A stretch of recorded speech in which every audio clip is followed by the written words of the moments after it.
Second time. I call the member for Dawson. Well, thanks, Mr Deputy Speaker, and I acknowledge the member for Gray's contribution just then and associate myself with those comments, and would like to put on the record my thanks for him spearheading the dissenting report to the House Committee on this issue, and that report will certainly form the basis for policy changes, we hope, under a new government. Mr Speaker, on this agricultural and veterinary chemicals legislation amendment bill, this bill apparently is supposed to improve the regulation of ag and vet chemicals, and presumably the Labor Party's definition of improving regulations means making more of them and making them more restrictive, more red tape and more barriers to production. I note in the bill's summary that this legislation will, quote, update offences, create new offences and insert civil penalty provisions. And that seems to sum up this government's policy platform: create more red tape and make the current red tape harder to cut through. And to serve as a permanent reminder to this government's suffocating principles, this bill will insert a new requirement, a gift that keeps on giving. Under this legislation, existing approvals and registrations will operate for a finite period, which means new applications must be lodged for reapproval or re-registration. Now, the Liberal National Coalition, as has been said here today, is moving amendments to remove this re-registration process and to delay commencement for 12 months to allow proper consultation on this matter. These amendments are in line with the Liberal National Coalition's commitment to cutting red tape and making industry more efficient, and certainly government regulators more efficient. I understand that the Labor Party had only one election commitment relating to agriculture, and this before us was it. But when it was sold to agriculture before the last election, it actually wasn't about introducing more red tape and choking up industry. It was about the opposite. It was about streamlining things. But now the deed is done and the red tape is here. Having next to zero experience in business, industry or indeed agriculture, those opposite have no understanding of what red tape actually means. They have no concept of what impact red tape has on industry and in turn has on employment and wealth generation. Additional layers of red tape add cost. The onerous burdens of red tape contained in this bill will increase cost to industry by about 1/3. They add cost to industry, and that cost has to be paid by someone. Instead of adding to the nation's production, we have workers and industry tied up with compliance tasks that produce nothing and achieve nothing. And exacerbating the problem is the compliance cost borne by the regulator itself. This bill seeks to drown the regulator in paperwork, diminishing their ability to identify and review suspect chemicals. The red tape in this bill achieves nothing more than appeasing to the coalition partners of this government, the Greens. This bill has been subject to both Senate and House inquiries and repeated submissions to both of those inquiries by industry groups, by farmers, by veterinarian groups, identified the additional costs and complexities of increasing red tape in the agricultural industry, in particular through the processes that seek to be put in place in this bill. Now, the Liberal National Coalition, as I've said before, spearheaded by the member for Grey, their members on the House Committee gave a dissenting report recommending the removal of that re-registration process and establishing a task force to urgently review the APVMA systems with a view to improving efficiency, effectiveness and speed of the review of at-risk chemistries. And that is what we will pursue if elected to government. The manner in which reviews are undertaken and decisions made at the APVMA leave a lot to be desired, and this has clearly been shown to be disastrous when it actually comes to a real-world application. And just two examples of how this complicated, slow process is hurting agriculture can be seen in the regulation of diuron and dimethoate. Now, those two chemicals apply particularly to two industries which mean a lot to me. They mean a lot to the electorate of Dawson, mean a lot to jobs in that electorate, they mean a lot to the state of Queensland, a lot to the nation. Now, the chemical diuron is an essential part of weed management in the sugar industry.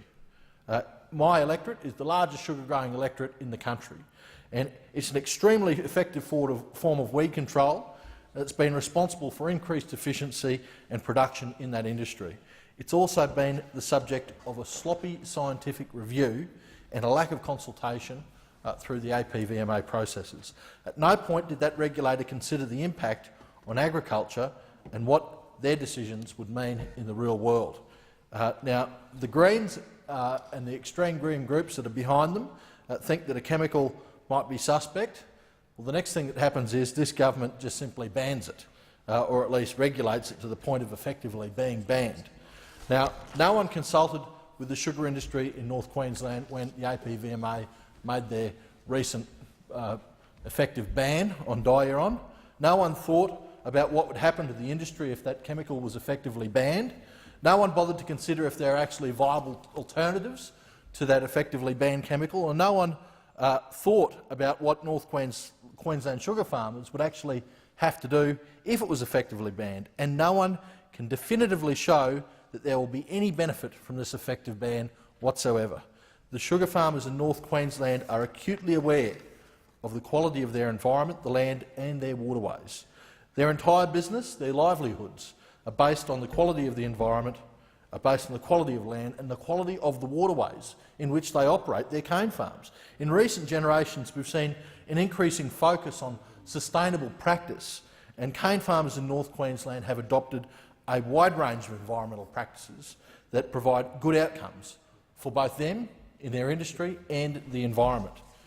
These are new environmental practices such as green trash blanketing, and that in conjunction with the effective use of diuron has proved to be effective. Now, if diuron is removed from the process, which is what's happened with the APVMA's recent ruling, then the environmental practices that are going on are no longer effective for the sugar growers either. And this may be the result that the Greens hope to see. Did they want to see a return to outdated practices which may have harmed the environment more than is going on now? Did the regulator or the Greens and the Green groups that were pushing them to go in this direction, or even those opposite, consider for 1 minute what alternative practices that there actually may be? Did anyone bother to ask anyone in the sugar industry what would happen if this chemical was no longer available to use? Because there is no economically viable alternative. The regulator placed restrictions on diuron, on the use of diuron, to the concentrations of diuron that render it ineffective and basically ban its use during the precise time in the sugar industry when it is used. So no consideration was given to a development of an economically viable alternative before banning the industry standard. And the question has to be asked where good science was in all of this. Now, cane growers actually released some criticisms of this process that the APVMA did, and in that they said that there was no information new information, that was given on diuron metabolates that wasn't present in the 2005 review that the APVMA undertook. There was no evaluation of the practice change undertaken by the sugarcane industry since that 2005 review, and they note that the sugarcane industry already used reduced rates of diuron in its farming systems. They said there was no evaluation of the Queensland Government's reef regulations that targeted residual PS2 herbicides, particularly diuron, where the rate of application was reduced to 1.8 kilograms of active constituent per hectare per year. And finally, they said there was no evaluation of the effectiveness of the $200 million reef rescue program that sits under the reef plan. They go on to say that both have targets to improve water quality and reduce herbicides by 25% to 50% respectively. Herbicides of interest under the programs actually included diuron. Now, I went and spoke when all this was going on, Mr Deputy Speaker, to a fellow by the name of Professor Ivan Kennedy.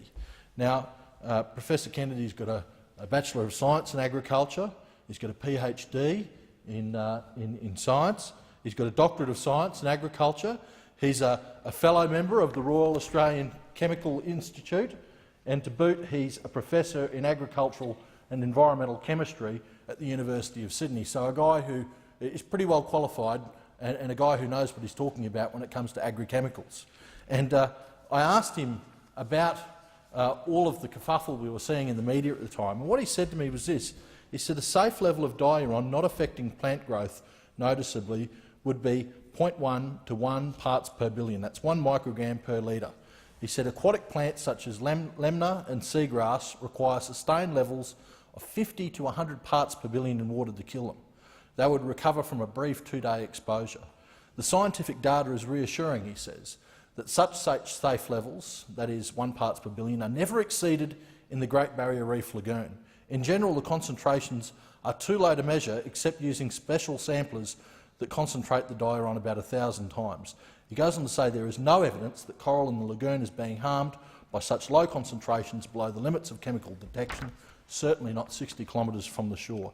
And yet, we had the APVMA driven by the extreme green groups that effectively banned the use of diuron in one of their recent decisions. So, where was science in all of this? Goodness knows. But I go on. I also represent the Bowen-Gumlu region, and there is one of the largest, in fact the largest, tomato growing region in this country. They produce about 90% of our winter tomato crop, about 60% of the tomato crop all year round from my electorate. Now, 47,000 tonnes of capsicums and chilies also come from there, worth about $100 million to this nation every year. So that small region in Queensland also producing 95% of our capsicums in September and October. Now, as I said, lots of tomatoes, $124 million worth a year, again 90% in that winter period. So they use dimethoate for controlling fruit fly, or at least they used to use it, because the APVMA conducted a review on the use of dimethoate and found it could pose a dietary risk to consumers.